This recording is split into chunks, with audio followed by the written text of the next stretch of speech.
Nous sommes très heureux de vous retrouver ce soir pour continuer notre lecture des récits de résurrection, d'apparition du Christ. Donc, jusqu'à maintenant, nous avons fait l'évangile selon Matthieu et on va passer Marc, puisque en fait, ce qu'on a dit sur Marc, nous l'avons déjà dit, enfin ce qu'on pourrait dire sur Marc plutôt, nous l'avons déjà dit sur Matthieu.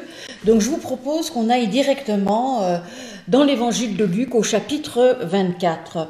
Je dirais même un peu avant pour l'histoire des femmes, on va le lire rapidement, c'est-à-dire à la fin du chapitre 23. Les femmes, au verset 55, celles-là même qui étaient venues de Galilée avec Jésus, accompagnèrent Joseph d'Arimathée, virent le tombeau et la manière dont le corps de Jésus y fut déposé. Elles s'en retournèrent pour préparer des aromates et des parfums, puis pendant le sabbat, elles observèrent le repos selon les commandements.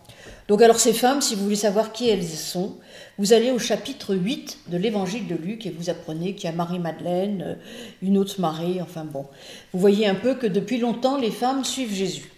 Et donc au tout début du chapitre 24, le premier jour de la semaine, elles, donc les femmes dont on vient de parler, se rendirent à la tombe de grand matin en apportant des aromates qu'elles avaient préparés. Est-ce que tu as quelque chose à dire ? On avait déjà vu ça, l'histoire du tombeau, mais donc rien de plus à dire que ce qu'on avait dit l'autre fois. Voilà. Elles trouvèrent que la pierre avait été roulée devant le tombeau. Elles entrèrent, mais ne trouvaient pas le corps du Seigneur Jésus. Alors là, c'est un peu différent de chez Matthieu quand même. Il n'y a pas d'ange, et elles entrent dans le tombeau. Et donc on est de nouveau face à un tombeau vide. Comme elles étaient perplexes à ce sujet, voici que deux hommes se présentèrent à elles en habits resplendissants. Voilà les anges. Toutes craintives, elles baissèrent le visage vers la terre, mais il leur dit : « Pourquoi cherchez-vous le vivant parmi les morts ? Il n'est pas ici, mais il est ressuscité. Souvenez-vous de quelle manière il vous a parlé lorsqu'il était encore en Galilée et qu'il disait : il faut que le Fils de l'homme soit livré entre les mains des pécheurs, qu'il soit crucifié et qu'il ressuscite le troisième jour. » Et elles se souvinrent des paroles de Jésus. Donc on voit quand même que c'est un peu différent de ce que raconte Matthieu. Ça fait référence aux paroles de Jésus.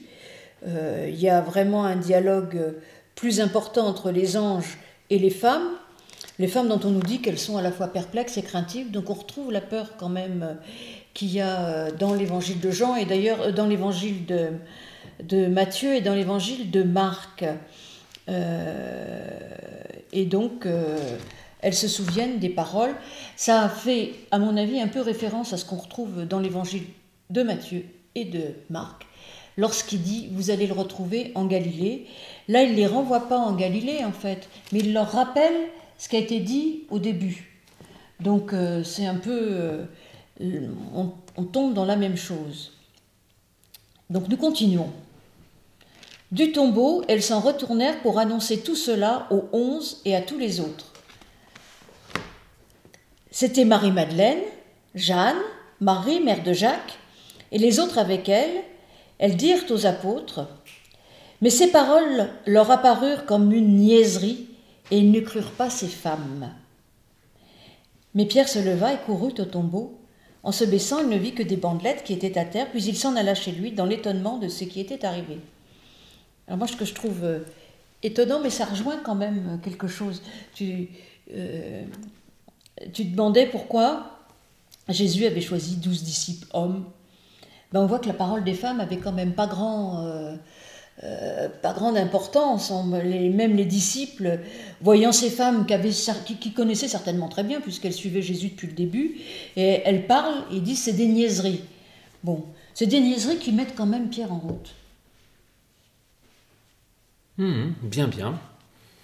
Bon, Louis n'a rien à dire. Non, parce qu'on avait déjà, pour moi, on avait déjà évoqué un peu ça, donc ça c'est vrai que Luc le redit un peu d'une autre manière, mais on avait déjà vu les femmes envoyées en Galilée, tout ça.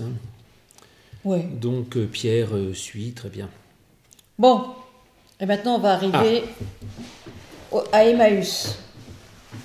Et voici, donc à partir du verset 13, ce fameux passage dit des compagnons, des disciples d'Emmaüs. Et voici que ce même jour, 2 d'entre eux allaient à un village nommé Emmaüs, éloigné de Jérusalem, de 60 stades. Tu m'arrêtes quand tu veux. Oui, alors là, je crois qu'on peut s'arrêter. Voilà, vas-y. Ce même jour, c'est le même jour que quoi? Le même jour où les femmes ont annoncé la résurrection, le même jour où Pierre est allé courir au tombeau, et puis c'est le même jour, il y a 2 d'entre eux. 2 d'entre eux quoi? 2 d'entre eux, a priori, je sais pas, des disciples, non, c'est ça? Des 11, enfin on ne sait pas. On ne sait pas. On ne sait pas qui c'est, alors qui c'était ces 2 moi je te dirais, faut aller jusqu'à la fin pour que je puisse dire ce que j'ai à dire. Bon, alors pour l'instant on ne sait pas qui c'est. Il y en a un qui va être nommé là tout de suite après. Ah bon? Oui. Où ça? Clopas. Voilà. L'un d'eux nommé Clopas. Voilà. Et on sait qui c'est, Clopas? J'en parlerai plus tard. Ah bon, voilà, très bien. Pour l'instant, on ne sait pas, on va garder. C'est Clopas. Alors, ils vont à un village nommé Emmaüs. Alors ça me plaît beaucoup parce que Emmaüs, en fait, ça n'existe pas.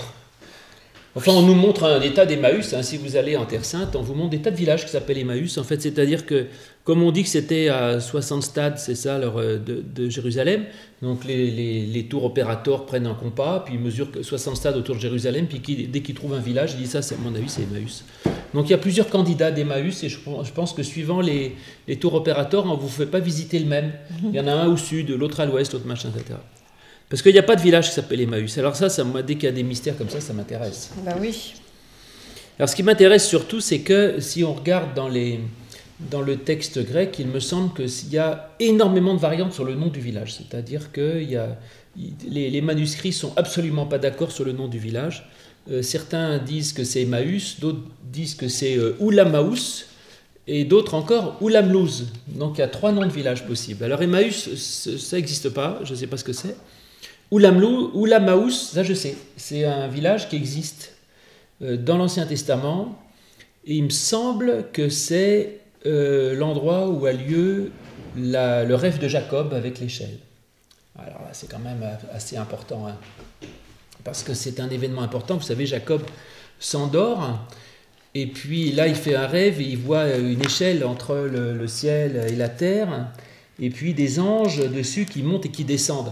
Alors ce lien entre le ciel et la terre, là on est en plein dedans. Donc évidemment, si tout à coup ils vont vers Oulamaous, vers le lieu même du lien entre le ciel et la terre, c'est toute la question du Christ qui monte vers le Père, de l'incarnation, de Dieu qui descend qui s'incarne vers les hommes.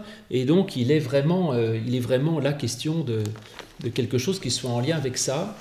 Et donc je pense qu'il faut garder en tête l'histoire de l'échelle de Jacob, parce que, en tout cas, le récit, en nous envoyant vers là, nous dit il y a une allusion à ça. Alors bon, soit c'est ça, ou alors pourquoi ces variantes? Je ne sais pas, vu le peu d'hébreu que j'ai fait, je crois que Oulam Maous, Oulam ça doit être la porte, il me semble, en hébreu, et Maous c'est le crime, enfin c'est quelque chose de pas très sympathique, donc c'est la porte du crime. Emmaüs veut dire la force du crime. Donc en fait, et Oulamlouz, c'est la porte de l'abomination, ou chose comme ça. Donc en fait, tous ces 3 noms signifient la même chose en hébreu. Et ce qui me fait penser que probablement, c'est pas le lieu qui compte, c'est la signification. Et puis même, on avait déjà parlé de la symbolique des nombres, 60 stades, c'est pas très très bon non plus, c'est-à-dire 6 c'est le nombre de l'opposition à Dieu, donc voilà des disciples qui à mon avis sont quand même mal barrés, c'est-à-dire qu'ils s'éloignent de Jérusalem, donc ils s'éloignent de la présence de Dieu, et ils vont vers l'abomination, vers le crime, vers l'horreur, quoi. Enfin ils vont vraiment ils filent un mauvais coton, tout simplement. Bon, ils sont aussi assez enfermés dans leur deuil et dans leur... Ils sont déjà... Puis bon, 60 stades, ça fait à peu près 11 km, donc ça laisse le temps de réfléchir. On va voir qu'on en a besoin. Là, je reste très terre à terre, moi. Mais... Bon, alors donc 60 stades. Ils s'entretenaient de tout ce qui s'était passé. Oui. Pendant qu'ils s'entretenaient et qu'ils discutaient, Jésus s'approcha et fit route avec eux. Oui, c'est important ça. Donc Jésus s'approche et fait route avec eux. Bon, effectivement, je vous rappelle que Jésus va marcher avec eux, mais qu'ils ne le reconnaissent pas. Et moi qui suis un adepte de la résurrection spirituelle, je ferai remarquer que Là encore, je ne vais pas vous sortir le texte grec, je ne le connais pas par cœur, mais il me semble que c'est pas du tout écrit comme ça dans le texte. Il n'y a pas écrit pendant qu'ils s'entretenaient et discutaient. Il me semble qu'en grec, il y a écrit ento homilin ke sysitin afton, c'est-à-dire dans leur discours et leur recherche en commun.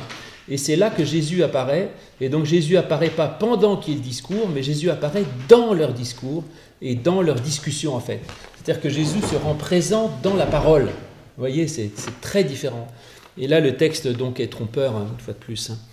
Et alors, il y a ento homilin. Homilein, c'est l'homélie, ça veut dire la discussion, c'est ça, je crois. Et mettre sysitin, zitin, ça veut dire chercher, et sysitin, c'est chercher ensemble. Et donc, il faudrait traduire, si on traduisait mot à mot, en inventant des néologismes, il faudrait dire Jésus apparaît dans leur discourir et leur co-rechercher. C'est-à-dire dans le fait qu'ils discutent ensemble et qu'ils cherchent ensemble. Ben, c'est ce qu'on fait là, en fait. Hein. Et que c'est dans la recherche commune. Et là, ils s'entretenaient de ce qui s'était passé, donc ils parlent de ce qui s'est passé. C'est ce qu'on fait aussi, on évoque les événements. Et dans notre recherche, dans notre discourir, dans notre recherche en commun, là, Jésus se rend présent. Il se rend présent dans la parole, dans le discourir et dans le co-rechercher, et pas pendant. Donc nos textes, nos traductions essayent de nous faire voir Jésus d'une autre manière que ce que le texte dit. Oui, toujours les traductions c'est ça. Interprètent, mais enfin bon, d'un autre côté, des fois c'est compliqué. Ouais. Mais leurs yeux étaient empêchés de le reconnaître. Donc on peut s'interroger par qui, pourquoi, et leurs yeux étaient empêchés.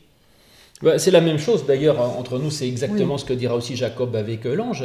Quand Jacob, je vous rappelle, je vous ai dit qu'il y a un lien avec l'échelle de Jacob, il me semble qu'à la fin du rêve, Jacob dit certainement Dieu était présent en cet endroit et je ne le savais pas. C'est ça où il le dit. Hein. Oui, il dit quelque chose comme ça. Oui. Mais ça, c'est pas à la fin du rêve, c'est dans le combat avec l'ange. C'est dans le combat. T'es sûr que c'est pas dans le, c'est pas dans l'échelle? En tout cas, dans le combat. Je sais pas. En tout cas, et en tout cas, il faudrait regarder, mais en tout cas, il y a quand même cette idée, effectivement, d'un Dieu qui est présent, ou du Christ qui est présent, mais le Christ ressuscité, il est coextensible avec Dieu, en quelque sorte. Hein.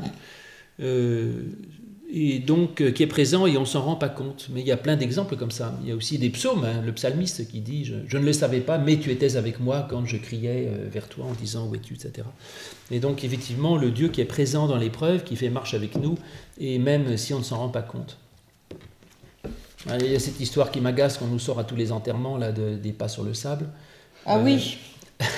Oui, mais d'un autre côté, moi, la première fois que je l'ai entendue, je l'ai trouvée très parlante. Oui. Mais au bout de la 50e fois, c'est vrai que j'en ai un peu marre, mais bon... C'est ça. Mais elle est simpliste. Et, des fois, elle n'est pas entièrement idiote. C'est le type, vous savez, qui voit il meurt et puis il voit ses traces sur le sable et il voit chaque fois qu'il y a deux traces et puis il y a les siennes et puis celle de Dieu qui marche à côté puis dans les moments de difficulté il n'y a plus qu'une seule trace. Alors il dit mais Seigneur, quand j'étais dans la difficulté tu m'as abandonné. Il dit non parce qu'en fait dans ces moments de difficulté je te portais sur mes épaules, ce qui est sympathique.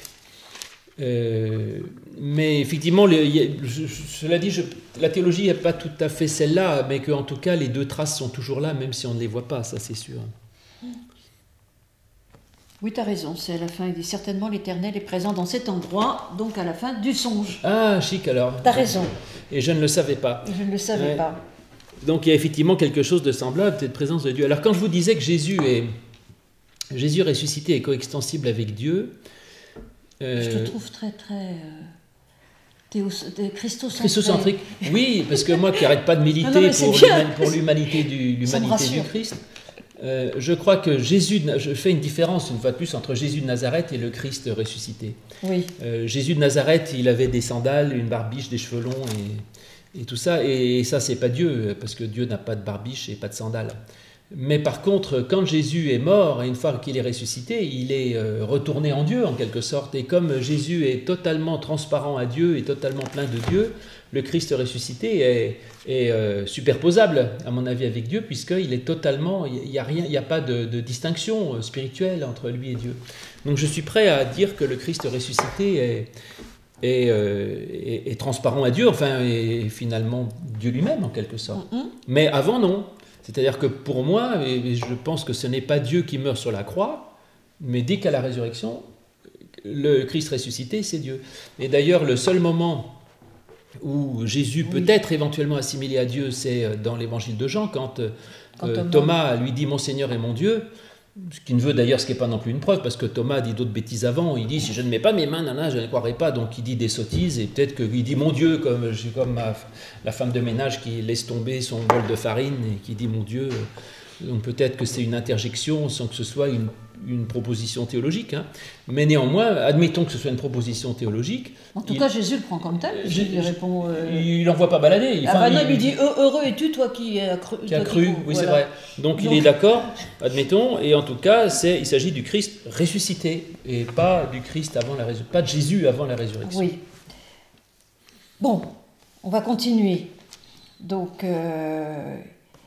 Alors, donc, ils sont en route, Jésus s'approche, ils ne le reconnaissent pas, et Jésus leur dit « Quels sont ces propos que vous échangez en marchant ?» Et ils s'arrêtèrent, l'air attristé. Alors, j'aime bien Jésus, parce qu'il pose des questions. Et en fait, si on regarde, Jésus pose très souvent des questions, c'est-à-dire qu'il n'est pas comme les témoins de Jéhovah qui arrivent en vous donnant des réponses aux questions que vous ne vous posez pas, si vous voulez. En fait, ils disent « je me fiche de vos questions, on a les réponses ». Et donc, c'est comme ça, les sectaires, ils ont des réponses. Et Jésus, il a des questions, ça change tout, hein. Et effectivement, pour faire avancer les gens, il leur pose des questions. Donc, il dit quels sont ces propos que vous échangez. Après, il va discuter avec eux, et il va encore poser d'autres questions ensuite, hein. Oui. Et il les fait parler. Et voilà. Et donc je pense qu'effectivement, en théologie, on avance plus avec les questions qu'avec les réponses toutes faites. Et c'est pourquoi d'ailleurs, nous, quand on prêche, nos affirmations sont toujours une forme déguisée de poser des questions. Oui. Oui, je pense que ça c'est important à dire, c'est qu'en fait, même quand vous nous sentez très déterminés, c'est pas quelque chose qu'on essaye de faire rentrer dans vos crânes ou dans vos cœurs, mais au contraire, on essaye de vous faire réfléchir. Et quand vous n'êtes pas d'accord, à la limite, on est content aussi. Donc c'est très bien comme ça. Et je trouve que la démarche de Jésus, en fait, c'est une démarche très maïotique, en fait, où il amène la personne à qui il s'adresse c'est presque, parler souvent de nouvelle naissance, mais à naître à nouveau, c'est par sa démarche, par ses questions, il fait cheminer pour qu'on puisse qu'on puisse devenir croyant, en fait. Je pense qu'il y a vraiment cette démarche-là. Et bon, ben là, en plus, ils sont tristes. C'est quelque chose c'est assez touchant, la manière dont c'est raconté. Parce que c'est vrai qu'avant de pouvoir reconnaître le Christ ressuscité, il y en a plusieurs dans les évangiles qui sont passés par cette étape de tristesse. Et personnellement, je trouve ça important aussi parce que, c'est peut-être mon éducation, mais on m'a tout de suite appelé Jésus, il est ressuscité, puis hop, on oublie la croix, et on oublie la mort, et la tristesse qu'on peut avoir après la mort. Et du coup, cette tristesse, elle montre la véracité de la croix, la dureté de la croix, je dirais presque, c'est même pas la folie, c'était épouvantable. Et on peut comprendre qu'il soit triste et qu'il soit désorienté. Et que moi, à la limite, je me méfierais peut-être un peu de ceux qui croient trop vite en disant oui, c'est merveilleux, il est ressuscité. Mais c'est encore plus merveilleux parce qu'il est mort d'abord. Et parce que c'est quand même quelque chose d'absolument invraisemblable, cette résurrection. Mais ce qui est sûr, c'est qu'eux, ils sont tristes. Oui, ils sont tristes parce que les choses, pour l'instant, ils ne comprennent pas. Bah non. Hein. Mais c'est normal qu'ils comprennent. Enfin bon, ils vont comprendre, mais... Et ça revient à ce que je disais hier ou avant-hier, c'est qu'en fait, le Christ ressuscité, personne, très peu le reconnaissent d'emblée. Les femmes, elles vont annoncer la résurrection, là, parce que c'est les anges qui leur ont dit, mais c'est pas le Christ, elles y croient. Pierre, on ne sait pas trop, on le saura plus tard. Et là, ils sont tristes, ils ne reconnaissent pas Jésus, parce que, comme Marie-Madeleine dans l'évangile de Jean, ne le reconnaissent pas. Parce que la résurrection, ce n'est pas une restauration. Ce n'est pas Jésus qui revient exactement comme avant. Le Christ ressuscité, il est autre. Oui, c'est pas la réanimation de Lazare. C'est pas la réanimation Lazare de sort de son tombeau, il vit, puis il remeurt. Alors, Et Jésus puis en ne plus, meurt pas. Lazare, tout le monde le voit sortir du tombeau. Ouais, c'est Jésus, personne ne le voit sortir du tombeau. Ouais. D'ailleurs, on ne sait pas quand il est ressuscité. Bah non. On sait qu'il est enterré le vendredi soir, et on sait que le dimanche matin, il n'est plus là. Alors, tout le monde dit qu'il est ressuscité le dimanche matin à l'aube, mais moi, j'en sais rien. Ça se trouve, il est ressuscité le samedi, puis qu'est-ce qu'il a fait le samedi? Ben, il a pris un peu de repos, il s'est assis. C'était le sabbat. Il s'est assis au soleil, il a fait ses prières, j'en sais rien. Enfin, en tout cas, il est ressuscité à un moment ou l'autre. Bon, et puis alors, quelqu'un nous dit oui, mais attention, la maïotique c'est socratique. Oui, mais maïotique ça veut dire l'accouchement, en fait. Et donc c'est l'idée de l'accouchement intellectuel. Et ça, c'est une belle idée que je crois qui n'est pas réservée à Socrate. Je pense effectivement que la démarche du Christ c'est de faire naître en nous quelque chose qui est de l'ordre de la vie. Donc je pense qu'on peut tout à fait appliquer ce terme. Voilà. Et puis là, c'est vrai que cette démarche d'essayer d'accompagner les gens, de les questionner, d'avancer, de cheminer avec eux. Et Jésus rarement les bombarde d'une sorte de quelque chose qui leur tomberait dessus, auquel ils ne comprendraient rien. Et surtout dans Jean, quand tu vois tout le discours sur le pain de vie, à la riche famine, il discute, il répond, il argumente, etc. Enfin, il y a tout un cheminement absolument incroyable. Tous les discours dans Jean, et d'ailleurs les discours qui sont dans Jean, mais ça on le verra au moment de l'évangile de Jean. D'ailleurs, il y avait une question sur l'évangile de Jean, auquel on répondra sur le pardon au moment de la résurrection, auquel on répondra quand on sera dans l'évangile de Jean. Mais c'est vrai que tout ce qui est dit, et d'ailleurs là aussi, c'est à entendre avec tout ce qui s'est passé avant. Et ce qui s'est passé avant, ça éclaire. Il y a une autre réflexion qui dit Risen en anglais pour ressusciter, lever, relever. Mais en réalité, dans le grec, dans le texte grec, le mot résurrection n'existe pas. C'est dans les traductions qu'on a traduit par ressusciter. Mais la résurrection, il y a deux verbes pour dire la résurrection. C'est être relevé ou être éveillé, réveillé. Donc, en fait, ce sont les verbes pour dire la résurrection. Alors, bizarrement, baptisé, qui veut dire plongé, on l'a passé directement le grec en français, baptisé. C'est toi qui disais qu'en fait, dans les recettes de cornichons, on disait baptiser les cornichons dans le vinaigre, donc baptizo, baptiser, ça veut dire plonger. Mais il y a des verbes, celui de la résurrection, qui ont été profondément changés par ce mot ressuscité, mais qui au départ a une signification très concrète. Être relevé, être réveillé, souvent au passif, ce qu'on appelle... alors c'est discutable, le passif divin, c'est-à-dire que si c'est au passif, c'est parce que c'est l'action de Dieu qui fait qu'on est ressuscité ou relevé. Alors, donc Jésus leur dit, pourquoi vous êtes sous triste? Alors quoi leur dit-il? Ce qui s'est passé au sujet de Jésus de Nazareth... L'un d'eux nommé vas-y. Ah, j'avais pas vu ça, alors vas-y, continue. Non, 18, vas-y. L'un d'eux nommé Clopas lui répondit, es-tu le seul qui séjourne à Jérusalem et qui ne sache pas ce qui s'est produit ces jours-ci? Voilà, vas-y. Bon. Cléopas, j'y reviendrai tout à l'heure pour essayer de vous dire où je peux... Non, parce qu'en fait, je vais m'appuyer sur un autre verset. Bon, alors je continue. Vas-y. Quoi leur dit-il? Il a dit, ce qui s'est passé au sujet de Jésus de Nazareth, qui était un prophète puissant en œuvre et en parole, devant Dieu, devant tout le peuple, et comment nos grands prêtres et nos chefs l'ont livré pour être condamnés à mort et l'ont crucifié. Alors, c'est amusant parce qu'effectivement, eux, alors ils ont une foi en Jésus qui est quand même très monophysite, comme on dit, c'est-à-dire qu'ils ne disent pas Jésus de Nazareth, fils de Dieu, qui a été condamné et crucifié. Ils disent Jésus de Nazareth, qui était un prophète puissant en œuvre et en parole devant Dieu et devant tout le peuple. Oui. Et ce qui est intéressant aussi, c'est que quand ils les interrogent, ils répondent, ils disent aussi leur désarroi. Parce qu'en fait, je pense que personne ne s'attendait à ça. Et que pour l'instant, ils sont encore dans l'échec. Parce que s'il est mort sur une croix, c'est quand même un gros échec pour l'instant. Et eux, ils sont encore là-dedans. Oui, alors il dit, nous espérions que ce serait lui qui délivrerait Israël, mais avec tout cela, voilà déjà 3 jours que ces événements sont produits. Alors il dit, en fait, nous, on pensait que c'est lui qui viendrait réparer toutes choses, virer les Romains qui étaient le peuple envahisseur, et qui viendrait rétablir la justice, et puis il est mort comme un imbécile, et puis voilà, terminé. Donc en fait, nos espoirs étaient totalement vains. Oui, et puis je pense que même au moment où on voit, quand il est sur la croix, il y a des gens qui se moquent un peu de lui, mais il y en a certainement qui espèrent que même jusqu'au dernier moment, il se sauve lui-même. Mais ils n'ont certainement pas l'idée qu'il puisse revenir après la mort. Donc nous espérons. Il est vrai que quelques femmes d'entre Attends, nous... Ah je, oui, je vas-y. voudrais, je voudrais continuer dans ce cas là-dessus et dire qu'effectivement, eux, ils attendaient une puissance humaine, en fait. Oui. C'est-à-dire un homme, c'est ce qu'il dit, qui vienne sauver. Et tu as raison de dire qu'effectivement, la question, c'est que, en fait, c'est pas une puissance humaine qui peut nous sauver, c'est Dieu lui-même. C'est-à-dire qu'on est dans un autre ordre. Et qu'en fait, ce que Dieu peut faire de nos vies est infiniment plus important que ce que peut faire n'importe quel général de corps d'armée, président de la République, que ce soit Napoléon, César ou un autre.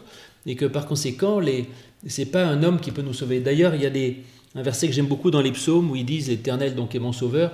Que pourrait un humain contre moi? C'est-à-dire que pourrait un homme contre moi? Parce que j'ai en Dieu une puissance infiniment plus grande que toutes les forces humaines. Ce qui à la fois veut dire que c'est de toute façon pas un homme qui nous sauvera, et d'autre part, ça veut dire que quoi que me fassent les hommes, j'ai en Dieu un puissant sauveur qui est plus puissant que tous les hommes. Alors ça, c'est important de le dire, peut-être surtout en ce moment où les gens sont en situation de difficulté, et donc on se précipite pour essayer de trouver des sauveurs humains. Alors on se précipite, on se dit ah ça y est, monsieur Macron fait un beau discours, on se dit super, Macron va sauver la France, et puis finalement on se rend compte qu'il ne sauve pas grand-chose, donc on se dit Macron il vaut rien, donc on va en trouver un autre. On trouve le professeur Raoult avec Et qui ressemble à Jésus-Christ. avec sa quinine, il ressemble à Jésus-Christ, il a une robe blanche et grands cheveux, donc c'est lui le sauveur du monde, et donc on se dit que c'est lui le sauveur du monde. Finalement il ne sauve pas grand-chose, mais d'autres continuent d'y croire, mais en tout cas il ne sauvera pas le monde. Et donc en fait, le fait est que l'humain passe son temps à essayer de se chercher des sauveurs humains, et que en fait ce n'est jamais un sauveur humain qui nous sauvera. D'abord parce que de toute façon, que ce soit de Covid ou d'autres choses, vous mourrez, et que d'autre part, de toute façon, notre vie, elle est toujours confrontée à des difficultés, grandes ou petites, et que on essaie de régler nos problèmes matériels comme on peut, mais qu'en fait nos problèmes matériels ne sont pas si importants que ça. L'essentiel, c'est quand même tout à fait autre chose, qui est de l'ordre de la, je dirais, de la force intérieure de la vie. Et ça, on le voit parce que nous, on est quand même dans des pays très privilégiés, hein, et on se rend compte effectivement que même la qualité de bonheur ne dépend pas du tout du niveau de vie ni du niveau de sécurité physique dans lequel on est. On avait fait il y a sans arrêt des enquêtes qui sont faites, on demande aux gens vous situez où entre 0 et 10 comme niveau de bonheur, et on se rend compte qu'en fait, eh bien, à Hollywood, ils mettent 3 ou 4, et puis que les gens dans les bidonvilles en Inde, ils mettent 9. Quoi. Donc on se dit, là, il y a quand même un bug, c'est-à-dire que nous, on croit que notre bonheur, c'est ça, et en fait, c'est tout à fait autre chose. Et je crois que c'est important de remettre justement les choses à l'heure, et de dire, c'est de toute façon, même, c'est pas un homme, Jésus de Nazareth, c'est pas un prophète puissant en œuvre et en parole qui viendra nous sauver. Et donc, c'est là où je deviens très christocentrique, tu me diras effectivement, c'est que celui qui nous sauve, c'est pas un homme. Vous pouvez envoyer un homme formidable qui dit aimez-vous les uns les autres, c'est sympathique si vous voulez, mais c'est pas ça qui va sauver notre vie. Ce qui sauve notre vie, c'est la puissance de Dieu, c'est une puissance créatrice, c'est quelque chose d'un autre ordre, et c'est ça qu'eux vont découvrir en fait. Ils vont découvrir petit à petit, mais ça va prendre du temps, que la puissance de Dieu est infiniment plus forte que toute puissance humaine. Et c'est pour ça d'ailleurs, alors je reviens à mes vieux démons, qu'il est très important que Jésus ne ressuscite pas comme homme. Parce que si Jésus ressuscite comme un être humain, comme toi et moi, et avec un corps physique, etc., à ce moment-là, il ne pourra pas me sauver plus que le Jésus de Nazareth qui est un prophète puissant et en œuvre. Il faut qu'il ressuscite comme Dieu. Parce qu'à ce moment-là, le Christ ressuscité, il est Dieu, il est spirituel, et il peut me sauver. Donc... alors après, il est vrai que quelques femmes d'entre nous, ce qui est bien c'est que c'est entre nous, nous ont fort étonnés. Elles se sont rendues de bon matin au tombeau, et n'ayant pas trouvé le corps, elles sont venues dire que des anges leur étaient apparus. Et ont déclaré qu'il était vivant, qu'il est vivant. Quelques-uns de ceux qui étaient avec nous sont allés au tombeau, et ils ont trouvé les choses tout comme les femmes l'avaient dit, mais lui, ils ne l'ont pas vu. Donc là, on est de nouveau dans le tombeau vide. Mais ceci dit, on passe assez vite là-dessus. Mais ce qui est important, c'est que Jésus réussit à les faire parler. Et quand tout à l'heure, je parlais de maïotique, et même, en fait, il déverse tout leur mal-être aussi, hein, je veux dire. Et ça c'est important. Ça leur fait du bien. Ça leur fait du bien. Donc Jésus les laisse parler, c'est vrai. Il les laisse parler, il les interrompt pas, il parle, il déverse à la fois leur mal-être, leur déception, leur peine, leur tristesse. Puis après, il les engueule. Voilà. Bon. Quelques-uns de ceux qui étaient avec nous sont allés au tombeau, et voilà.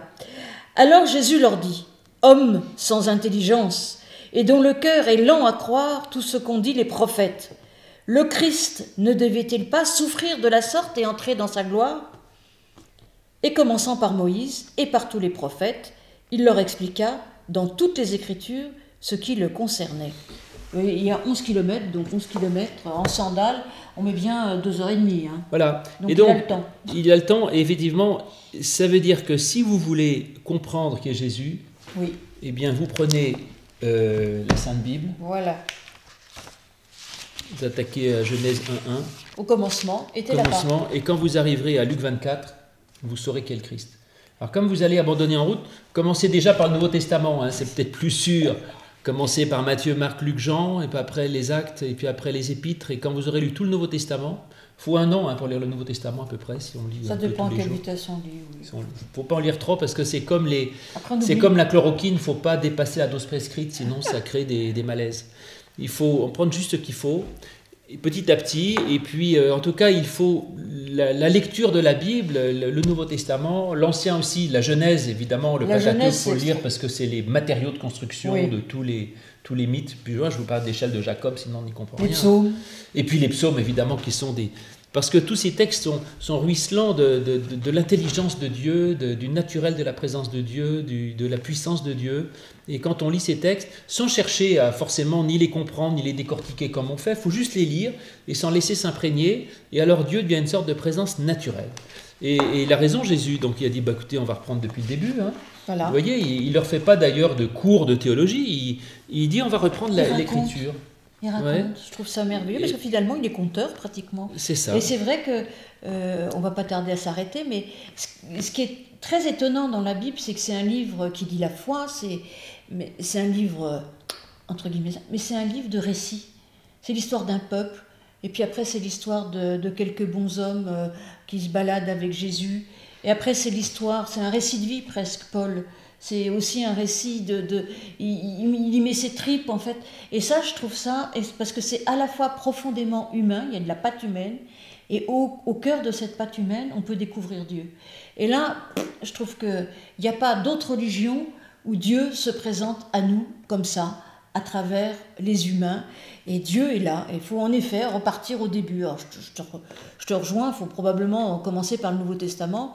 Bon, arriver à Paul, ça se complexifie comme ça. Là, vous pouvez passer à la Genèse, mais enfin encore qu'il y a des... Bon, Paul, ça se lit plus vite. Parce que Paul, ça se lit plus vite. c'est moins Enfin, dense. bon, ouais, enfin l'épître aux Romains, elle est difficile quand même. Hein. Commencez par les Galates. Ça, mais bon, après, et puis bon, faut accepter aussi d'avoir un texte qui nous résiste, hein, parce que sinon ça serait trop facile. Qui nous résiste à la fois parce qu'on ne comprend pas toujours, parce qu'on ne trouve pas toujours ce qu'on y attendrait. Vous voyez, de temps en temps, c'est comme Jésus, hein, qui leur dit, pauvre imbécile en fait, hein, homme sans intelligence. Donc il faut s'entendre dire qu'on est des pauvres imbéciles aussi de temps en temps. Et donc, mais il est 18h34, donc on continuera demain. On continuera, rendez-vous à Emmaüs demain, où on verra ce qui se passe avec Jésus et les disciples là-bas. Voilà. Eh bien, bon cheminement avec votre ami Jésus. Voilà. Et lisez la Bible, surtout. Un psaume par jour, c'est ce que je dis souvent. Un psaume par jour, et vous verrez, votre vie sera changée.